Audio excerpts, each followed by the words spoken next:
Prions.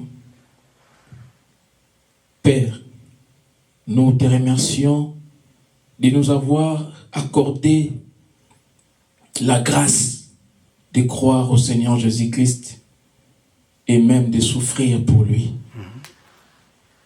Seigneur, donne-nous de travailler avec crainte et tremblement à notre salut. Au nom puissant de notre Seigneur et Sauveur Jésus-Christ, nous avons ainsi prié. Amen. Amen. Bien, que le Seigneur soit glorifié. Nous continuons avec notre sujet sur la foi. La fois passée, on a commencé un nouveau thème sur la foi. Et nous avons intitulé notre thème de la manière suivante. Qu'est-ce qu'est la foi? Donc nous l'avons formulé sous forme d'une question. Et le thème est qu'est-ce qu'est la foi? Et sans plus tarder, nous allons lire dans le livre de Hébreux, chapitre 11, verset 1. Eh bien, la parole déclare, la foi est une ferme assurance des choses qu'on espère, une démonstration de celles qu'on ne voit pas. Alors, la fois passée, nous avons d'abord dit ce que la foi n'est pas. Et nous avons compris que la foi n'est pas de l'irrationnel. La foi n'est pas non plus de l'aveuglement. Parce que dans les livres de Jean chapitre 12, verset 40,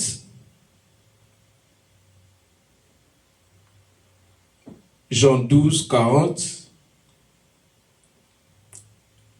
je lis au nom du Seigneur. Amen. La parole déclare, il a aveuglé leurs yeux et il a endurci leur cœur, de peur qu'ils ne voient des yeux, qu'ils ne comprennent du cœur, qu'ils ne se convertissent et que je ne les guérisse. Ici, l'apôtre Jean, il parle des pharisiens, des juifs qui n'ont pas cru au Seigneur malgré tant de miracles que le Seigneur a accomplis. Et il est en train de révéler ici que c'est Dieu qui a aveuglé leurs yeux, qui a endurci leur cœur, de peur qu'ils ne voient des yeux et qu'ils ne comprennent du cœur, qu'ils ne se convertissent et qu'ils ne les guérissent. Alors, pour croire, nous devons voir. Vous voyez, ici, l'apôtre Jean, il dit que Dieu a aveuglé les yeux des enfants d'Israël et il a endurci leur cœur. Dieu l'avait fait afin que l'évangile parvienne aux païens. Parce que si les enfants d'Israël, ils avaient accepté Christ comme étant leur roi, le royaume des cieux allait être établi il y a 2000 ans passés. Ça allait être établi en Jérusalem. Alors, parce que Dieu voulait insérer l'olivier sauvage que nous sommes, nous les païens, il voulait nous insérer à l'olivier naturel. Il a endurci les cœurs des Juifs, afin qu'ils ne puissent pas croire, pour que le Messie se tourne maintenant vers les nations. Donc, pour croire, nous devons avoir les yeux ouverts. Et il n'y a que Dieu qui peut ouvrir les yeux. Parce que ici, nous vivons dans un monde des morts. Dans un monde des gens qui sont spirituellement morts. Des gens qui sont dans les ténèbres. Et dans les ténèbres, on ne voit pas. Celui qui marche dans les ténèbres, il ne sait même pas où il va. Alors, pour arriver à la foi, il faut que Dieu puisse ouvrir nos yeux pour que nous puissions arriver à croire en lui. C'est pour cela que nous disons que la foi, ce n'est pas de l'irrationnel et ce n'est pas de l'aveuglement. Et pour les incrédules de ce monde, la Bible nous dit que les dieux de ce siècle, qui est le Dieu de ce siècle? Satan. Le diable ou Satan. Le Dieu de ce siècle a aveuglé leur intelligence afin qu'ils ne voient pas briller la splendeur de l'évangile de la gloire de Christ qui est l'image de Dieu. Le Dieu de ce siècle qui est Satan, il a aveuglé les yeux de gens, il a aveuglé l'intelligence, afin que les gens ne voient pas la splendeur de l'évangile, de la gloire de Christ, qui est l'image de Dieu. Donc, il n'y a que Dieu qui enlève l'aveuglement pour que nous puissions voir. Parce que les gens qui pensent être scientifiques, ils croient que la foi, c'est être irrationnel. La foi, c'est de l'aveuglement. Au contraire, ce sont les gens qui n'ont pas encore reçu le Seigneur qui sont dans l'aveuglement. Les gens qui ont reçu la foi, ils ne sont plus dans l'aveuglement parce que leurs yeux ont été éclairés par la lumière de Dieu. Leur cœur a été éclairé par la lumière de Dieu et leurs yeux ont été ouverts. Et maintenant, ils peuvent contempler le merveille de Dieu. Mais lorsqu'on n'a pas encore reçu Jésus, on ne peut pas contempler le merveille de Dieu parce qu'on est dans l'aveuglement. Alors écoutez ce que Romains nous dit. Romains verset 1. Romains chapitre 1 plutôt. Le verset, ça doit être... Attendons, nous allons voir ça.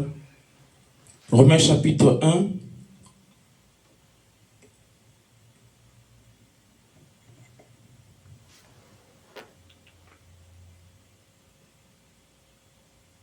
Le verset 18. À partir du verset 18, et nous allons lire jusqu'au verset 21. La Bible dit que la colère de Dieu se révèle du ciel contre toute impiété et toute injustice des hommes qui retiennent injustement la vérité captive.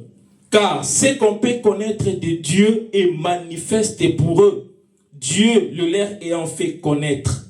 En effet, les perfections invisibles de Dieu, sa puissance éternelle et sa divinité se voient comme à l'œil depuis la création du monde quand on les considère dans ses ouvrages. Ils sont donc inexcusables. Donc on peut s'arrêter au verset 20. Qu'est-ce que Dieu dit? Tout ce qu'on peut connaître de lui, il nous les a rendus manifestes. Manifestes. La nature nous révèle la grandeur de Dieu. La nature nous révèle l'existence de Dieu. Par la nature, nous voyons Dieu. Mais puisque les gens de ce monde, ils ont retenu la vérité captive, malgré tout ce qu'ils voient dans la nature, ils ne veulent pas croire que Dieu existe. Alors la Bible dit que la colère de Dieu se révèle contre eux, contre toute impiété et injustice des gens qui ont retenu la vérité captive. La vérité, nous pouvons la découvrir dans la nature. La nature est la première révélation de Dieu. La nature nous révèle Dieu. Alors c'est à partir de ce que nous voyons que la foi est née.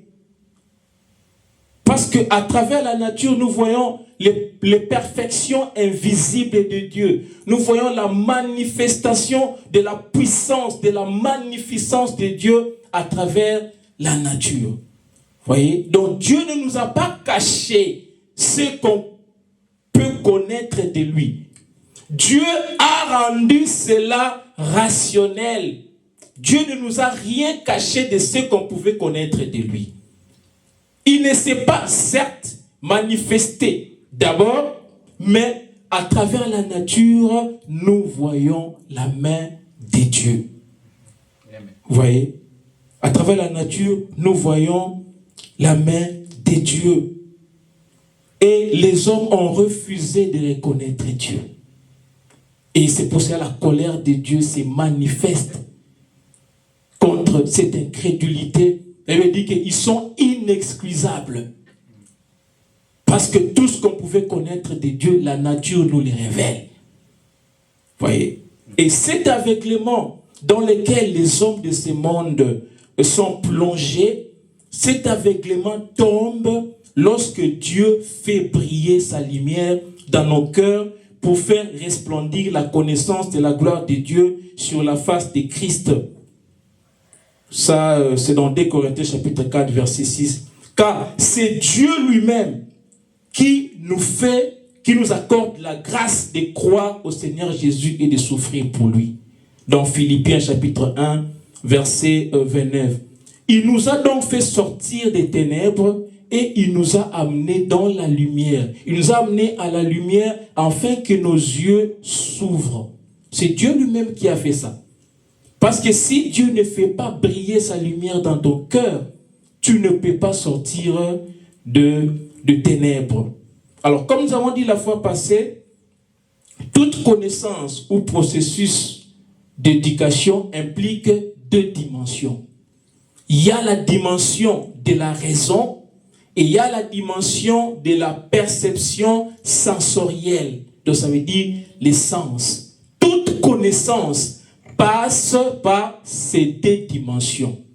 Alors, la foi n'est pas contraire à la raison. La foi n'est pas contraire à la perception sensorielle. Parce qu'il y a des gens qui pensent que ceux qui ont la foi en Dieu, ils n'ont pas les cerveaux.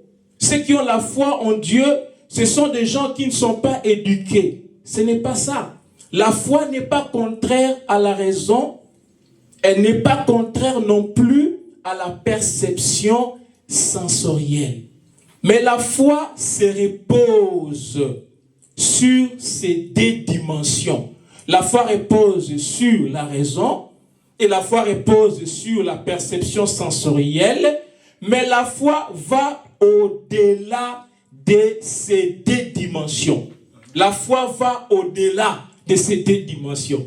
Parce qu'il y a des choses que la raison ne peut pas saisir, il y a des choses que la perception sensorielle, donc ça veut dire nos sens.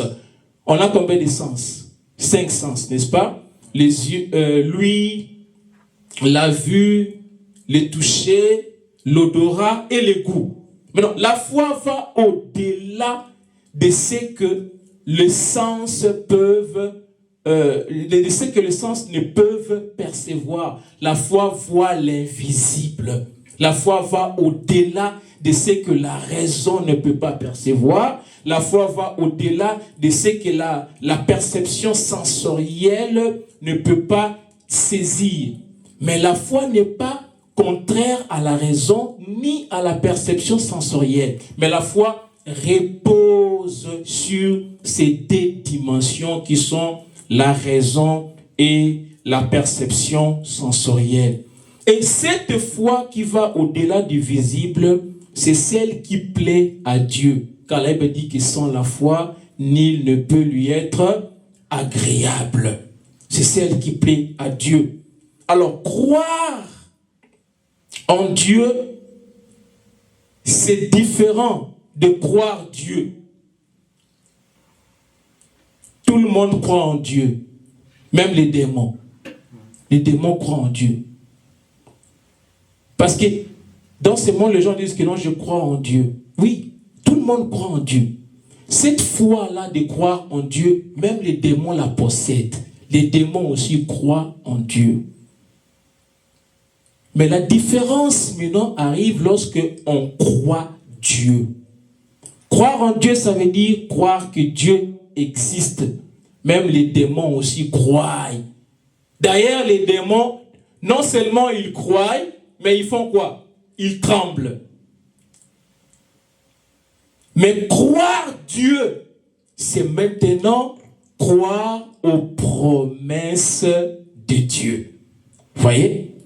Tout le monde croit en Dieu. Tout le monde croit en un Dieu. Les musulmans croient en un Dieu. Le Bouddha croit en un Dieu. Les athées, ils croient aussi en quelque chose. Tout le monde croit en un Dieu. Mais ce n'est pas tout le monde qui croit Dieu. Croire Dieu, c'est croire aux promesses de Dieu.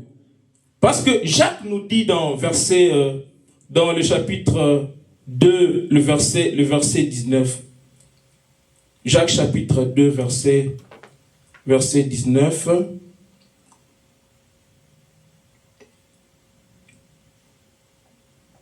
Jacques chapitre 2, verset 19. Eh bien, la parole déclare, tu crois qu'il y a un seul Dieu, tu fais bien. Les démons le croient aussi et ils tremblent. Je vais désaltérer un peu.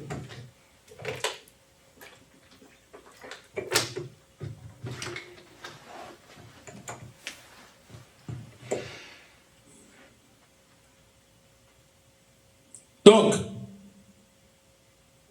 toi qui crois qu'il y a un seul Dieu, tu fais bien. Mais tu ne fais rien de spécial. Tu ne fais rien de spécial. Parce que les démons le croient. D'ailleurs, eux, ils tremblent. Il y a des gens qui disent que Dieu existe, mais ils ne tremblent pas. Ils n'ont aucune crainte. Ils ne tremblent pas. Mais les démons aussi le croient. Mais ils tremblent. Eux, ils tremblent. Voyez, ils tremblent. Donc, croire Dieu, c'est croire aux promesses de Dieu. C'est à ces moments-là que on marche par la foi et non par la vue. Vous voyez? Parce que marcher par la foi et non par la vue, ça ne signifie pas gober n'importe quoi. Vous voyez, comme je prêche, vous êtes censé vérifier ce que je dis, si c'est conforme à la parole de Dieu. Être comme les chrétiens des bérets. Vous n'êtes pas là à gober et dire que non, nous marchons par la foi, nous ne marchons pas par la vue. En ce qui concerne la doctrine, en ce qui concerne les pratiques, nous ne devons pas accepter n'importe quoi. On doit vérifier si c'est conforme à la parole de Dieu ou pas. Là, on doit avoir les yeux ouverts. Mais en ce qui concerne les promesses de Dieu qui se trouvent dans la Bible, nous devons croire. On doit marcher par la foi et non par la vue. En ce qui concerne les promesses de Dieu. Là, nous allons parler de ce que la foi n'est pas. Donc, on a compris que la foi n'est pas de l'irrationnel. La foi n'est pas aussi de l'aveuglement. Maintenant, la foi, c'est quoi? Et nous trouvons la définition de la foi dans Hébreux 11, chapitre 1, que nous avons lu précédemment. On dit que la foi est une ferme assurance des choses qu'on espère. La foi est aussi une démonstration de celles qu'on ne voit pas. Alors, une ferme assurance des choses qu'on espère. Écoutez ce que David a dit dans Psaume chapitre 27, verset 13. Psaume chapitre 27, verset 13.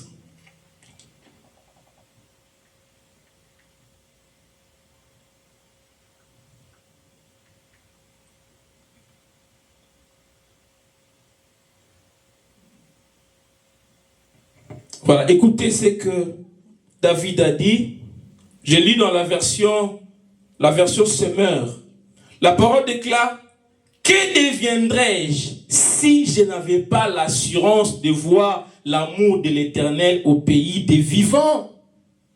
Que deviendrais-je si je n'avais pas l'assurance de voir l'amour de l'Éternel au pays des vivants? Que deviendrais-je si je n'avais pas l'assurance? Psaume 27, 13. Oui, Psaume 27, 13. Moi, je lis dans la version Semeur. Hein? Ce n'est pas... Dans lui second, on a dit... Oh, si je n'étais pas sûr de voir la bonté de l'Éternel sur la terre des vivants. Mais j'ai aimé la manière dont on l'a exprimé. Dans la version Semeur, que deviendrais-je si je n'avais pas l'assurance de voir l'amour de l'Éternel au pays des vivants? Donc, la foi est une ferme assurance de choses qu'on espère. Donc, on est sûr que des choses que nous espérons vont s'accomplir. Écoutons encore ce que David nous dit dans Psaume 42, verset 11. Psaume chapitre 42, verset 11. Eh bien, la parole déclare: mes os se brisent quand mes persécuteurs m'outragent en disant sans cesse: où est ton Dieu? Nous rencontrons ça. Hein? Vous passez par des difficultés, les gens vous posent la question, les gens se moquent de vous. Où est ton Dieu? Voyez. Maintenant, David, il dit: que deviendrais-je si je n'avais pas l'assurance? Quand on n'a pas l'assurance, au moment où on est outragé, au moment de la persécution, on sombre. On sombre. Mais quand on a l'assurance, donc avoir l'assurance, c'est être à 100% sûr que les promesses de Dieu vont s'accomplir. Peu importe ce que je suis en train de voir.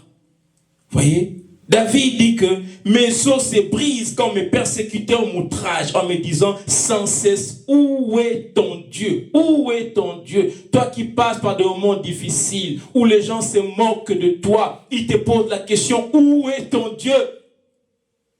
Et l'assurance, comme David, il dit que si je n'avais pas l'assurance, et l'assurance, cette ferme assurance des choses que tu espères.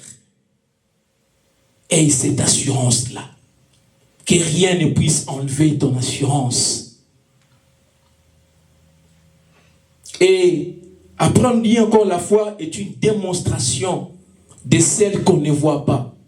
Démonstration, ça veut dire conviction, espérance. Donc on est convaincu. On est convaincu que des choses que Dieu a promis finiront par s'accomplir. Ça ne passera jamais. On est convaincu. On a l'espérance. Prenons Hébreux. Hébreux chapitre 6, verset 12. Hébreux chapitre 6, verset 12.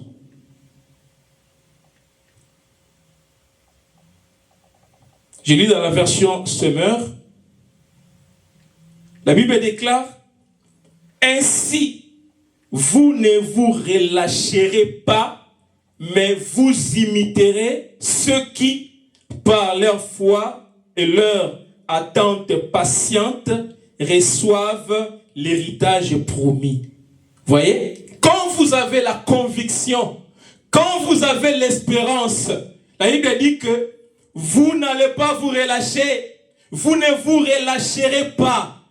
Mais qu'est-ce que vous allez faire? Vous allez imiter ceux qui, par leur foi et leur attente patiente, reçoivent l'héritage promis. Vous voyez? Quand vous avez l'espérance. Alors, cette espérance que nous avons, allons maintenant dans 18, hein, chapitre 6, Hébreux chapitre 6, verset 18. Cette espérance que nous avons, elle lui dit que, enfin, par deux choses immuables, l'espérance que nous avons est immuable. Ça veut dire qu'elle est inchangeable. Par deux choses immuables. Ça, je rentre maintenant dans lui second, Hébreux chapitre 6, verset 18. Afin que par deux choses immuables, dans lesquelles il est impossible que Dieu mente, nous trouvons un puissant encouragement dont le seul refuge a été de saisir l'espérance qui nous est été proposée. Voilà. Donc, la Bible dit que c'est des choses humiliables. Par ces deux choses humiliables, il est impossible que Dieu mente. Par ces deux choses, nous avons trouvé quoi? Un puissant encouragement dont le seul refuge a été de saisir l'espérance qui nous était proposée. Quelles sont ces deux choses humiliables? Lisons le verset 16. La Bible dit, « Or, les hommes jurent par celui qui est plus grand qu'eux. Et le serment est une garantie qui met fin à toute différence. C'est pourquoi Dieu, voulant mettre avec plus d'évidence aux héritiers de la promesse l'immutabilité de sa résolution, intervint par un serment. » Vous savez, les hommes, lorsqu'ils font une promesse, pour vous garantir que c'est sûr que cela va s'accomplir, qu'est-ce qu'on fait? On jure, n'est-ce pas? Maintenant, on jure au nom de celui qui est supérieur. On fait quoi? Au nom de Dieu. En tout cas, au nom de Dieu. Vous voyez? Il y a même certaines personnes qui jurent au nom de leur mère, de leur père. Mais on jure au nom de quelqu'un qui est supérieur. Vous voyez? Pour garantir que la promesse est sûre. Et Dieu a fait la même chose. Dieu a fait la même chose. Vous voyez? Maintenant, Dieu, comme il ne pouvait pas jurer par quelqu'un qui est plus grand que lui, parce que c'est lui le plus grand, il a juré par lui-même. Dieu a juré par lui-même. Et au verset 18, on nous dit quoi? Par ces deux choses immuables. Quelles sont ces deux choses? C'est la promesse et le serment. La promesse et le serment de Dieu. Parce que Dieu ne peut pas mentir. Il a juré. Donc ces deux choses qui sont le serment et les promesses de Dieu, c'est un puissant encouragement. Donc par ça, nous trouvons un puissant encouragement pour saisir l'espérance qui nous a été proposée. Voyez? Donc, quand on a l'assurance, quand on a cette conviction, cette espérance, on est encouragé parce que Dieu ne peut pas mentir. Par ces deux choses qui sont humiliables, on est encouragé parce que Dieu ne peut pas mentir. Maintenant, lisons ce qui est dit au verset 19. Cette espérance, nous la possédons comment? Comme une encre de l'âme, sûre et solide. Elle pénètre au-delà du voile. Cette espérance, nous la possédons comme une encre de l'âme. On dit sûre et solide. C'est sûr. Cette espérance est sûre. Il n'y a aucun doute. Il n'y a l'ombre d'aucun doute. Cette espérance est sûre et solide. Elle pénètre au-delà du voile. Nous connaissons l'encre. Nous connaissons l'encre. L'encre marine.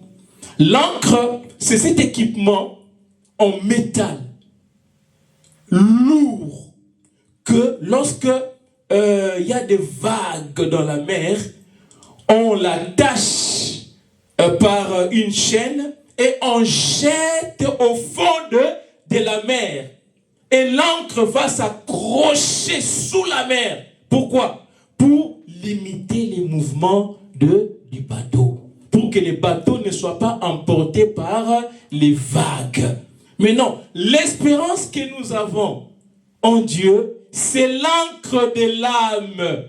L'encre du bateau pénètre où? Au fond de la mer. Maintenant, nous, l'encre de notre espérance, l'encre de l'âme, a pénétré au-delà du voile dans le temple céleste.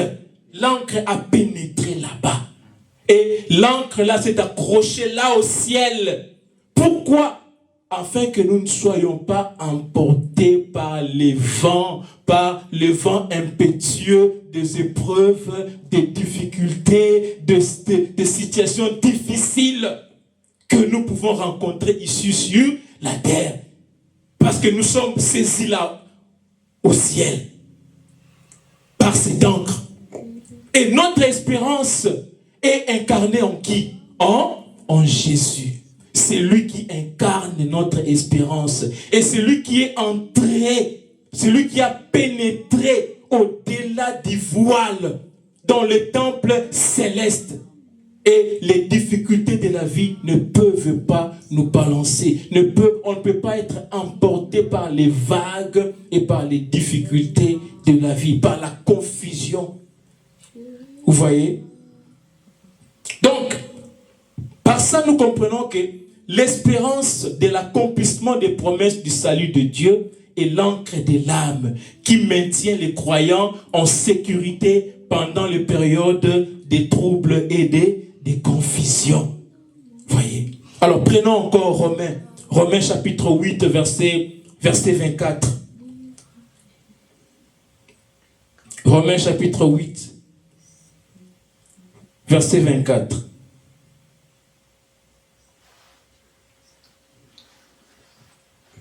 Et bien la parole déclare, car c'est en espérance que nous sommes sauvés. Or l'espérance qu'on voit n'est plus espérance. Ce qu'on voit, peut-on l'espérer encore? Voyez, c'est en espérance que nous sommes sauvés. Ce qu'on voit n'est plus espérance. Donc, ce sont des choses que nous n'avons pas encore vues. Et il me dit que des choses que Dieu a préparées pour nous, ce sont des choses que l'œil n'a pas vues, des choses que l'oreille n'a point vues, des choses qui se vont monter dans nos cœurs. Prenons 2 Corinthiens chapitre 4, verset 18. 2 Corinthiens chapitre 4, verset 18.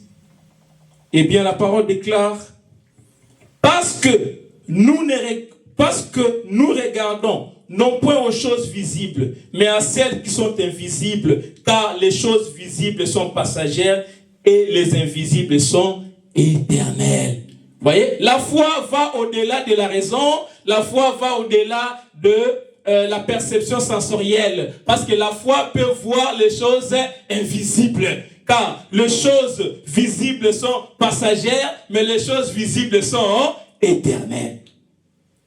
Alors prenons toujours 2 Corinthiens, mais le chapitre 5, le verset 7. Chapitre 5 maintenant, et le verset 7.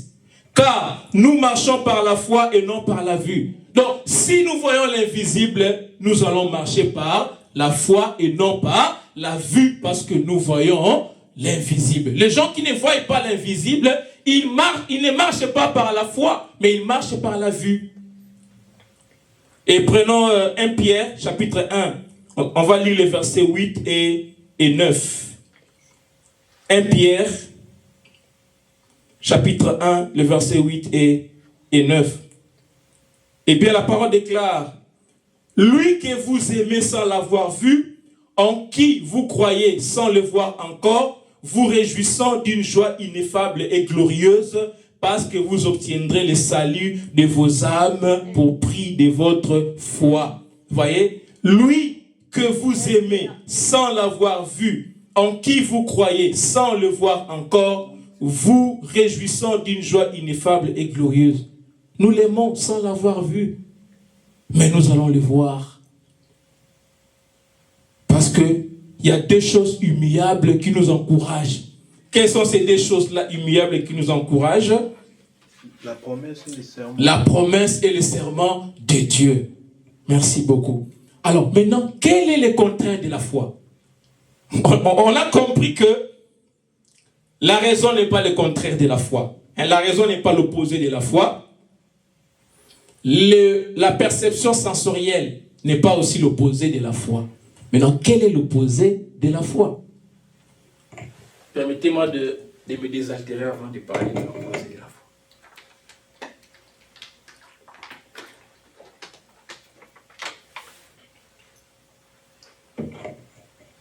Quel est le contraire de la foi?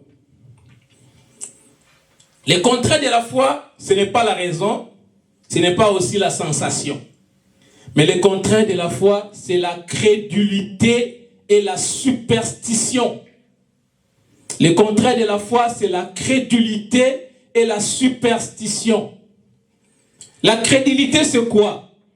La crédulité, c'est lorsque nous croyons en des choses qui n'ont ni fondement.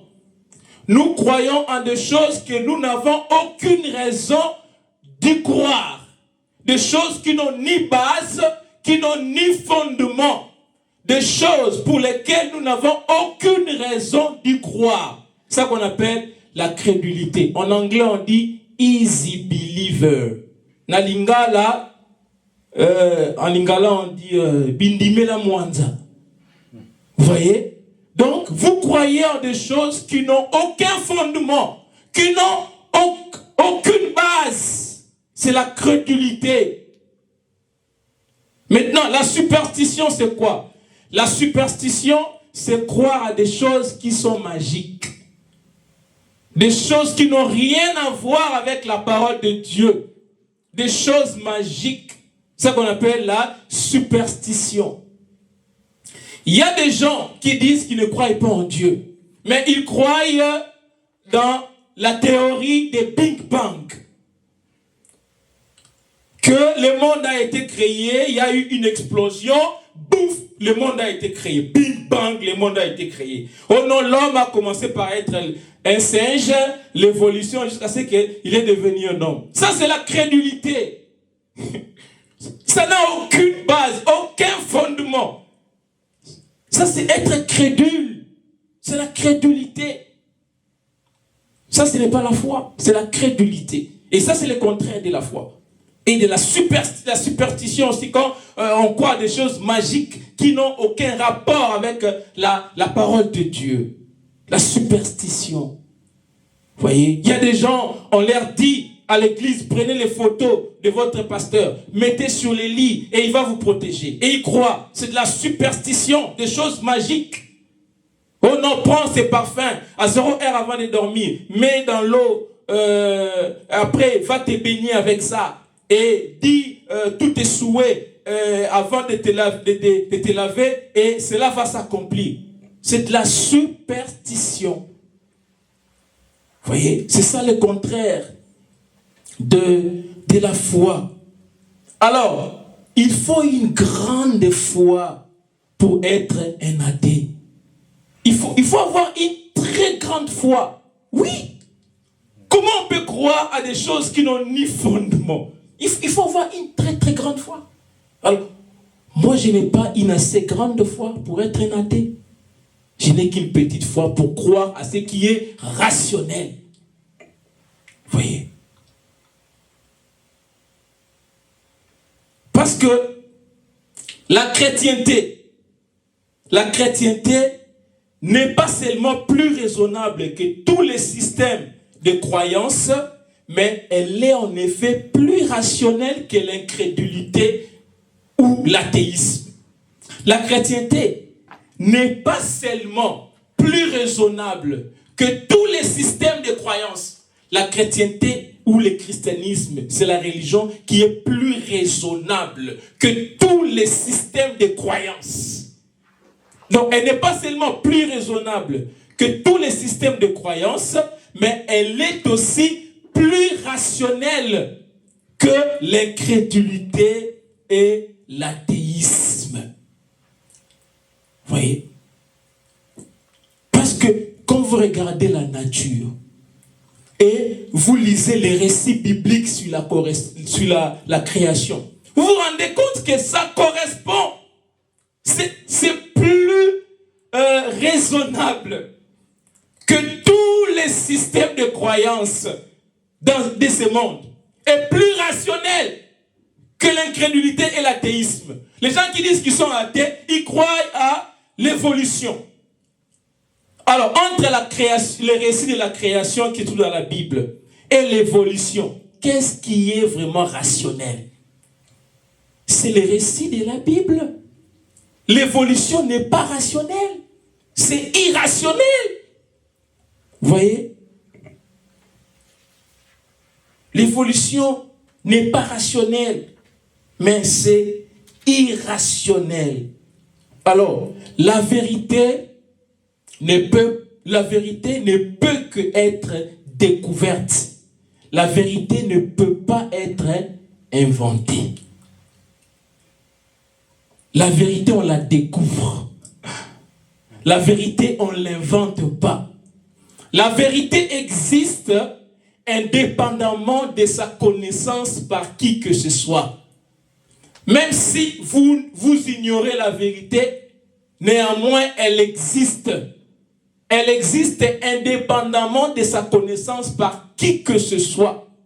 La vérité, on la découvre. La gravité existait avant que Newton la découvre. La loi de la gravité existait avant que Newton ne la découvre. La loi existait. Voyez. Alors la vérité, on la découvre. On ne peut pas créer sa vérité. Oh non, chacun a sa vérité. La vérité, elle n'est pas en nous, elle est en dehors de nous. Et la vérité, on ne l'invente pas, mais on la découvre. Alors il faut que Dieu vous éclaire pour que vous puissiez découvrir la vérité. Et l'apôtre Paul, il a reproché aux gens d'Athènes, d'Athènes en Grèce, il leur a dit que j'ai remarqué que vous êtes très superstitieux. Dans Actes chapitre 7, chapitre 17, verset 22. Écoutons ce que l'apôtre Paul a reproché aux gens d'Athènes. Actes chapitre 17, verset 22.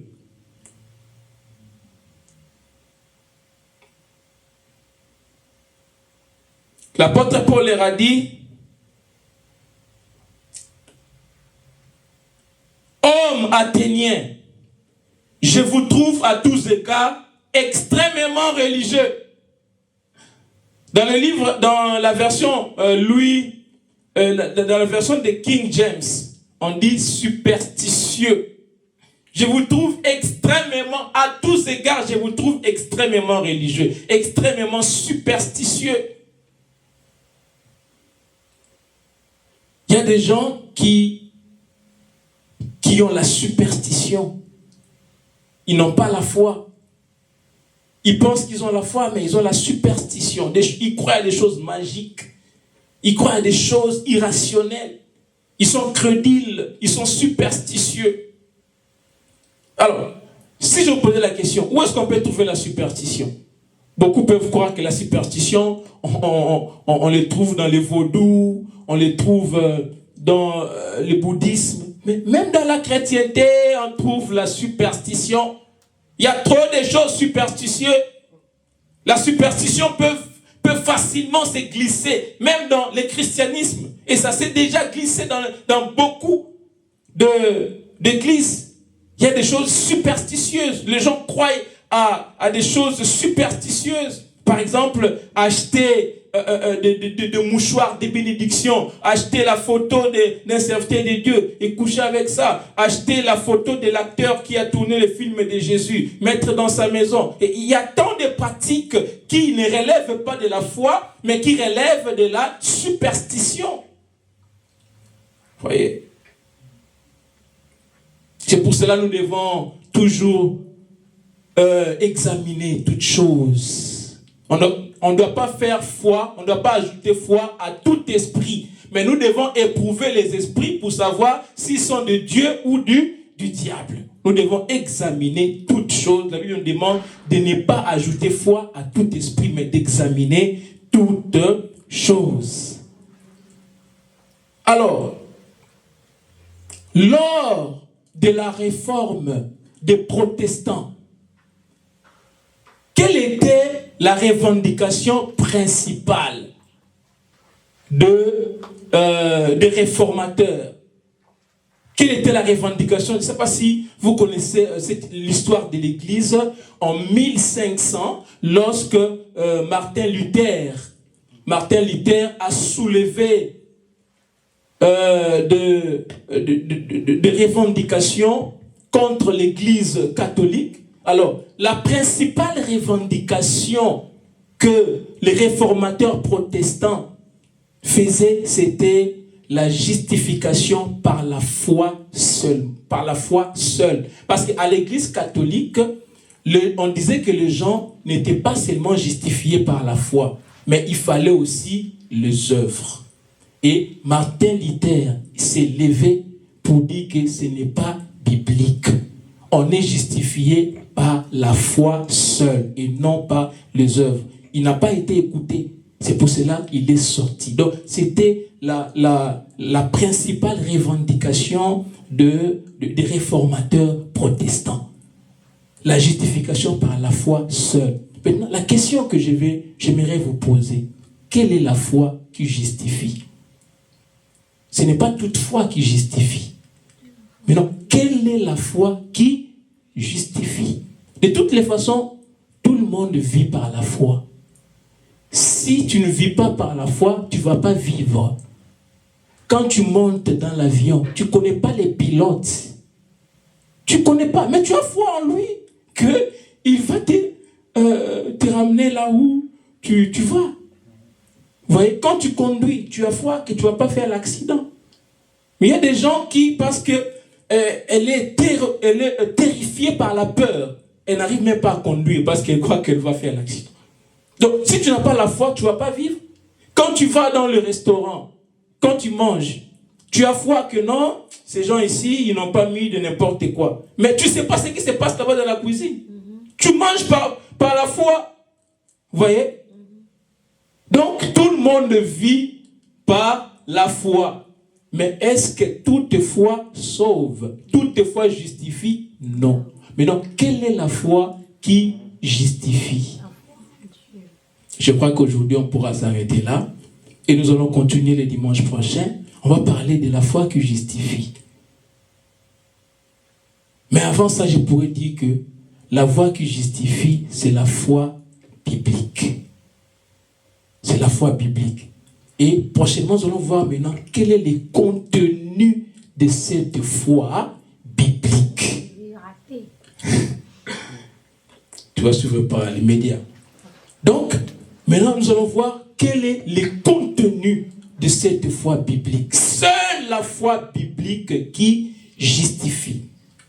Vous ne serez pas justifiés par Dieu parce que vous croyez à l'ascension de Marie. Il y a des gens qui croient à l'ascension de Marie, que Marie n'était pas morte. Marie est montée au ciel comme Jésus. Vous voyez? Et il y a des gens qui continuent à l'appeler Vierge Marie alors qu'elle a eu des enfants. Vous voyez? Alors, est-ce que cette foi-là peut justifier quelqu'un? Même si tu es sincère. La sincérité, c'est pas ça qui va faire que tu sois justifié devant Dieu. La foi qui justifie, c'est la foi biblique. Et le dimanche prochain, nous allons voir maintenant quel est le contenu de cette foi biblique. Alors, toi qui nous suis, la Bible dit ceci. Si tu confesses de ta bouche le Seigneur Jésus, tu crois dans ton cœur que Dieu l'a ressuscité des morts, tu seras sauvé.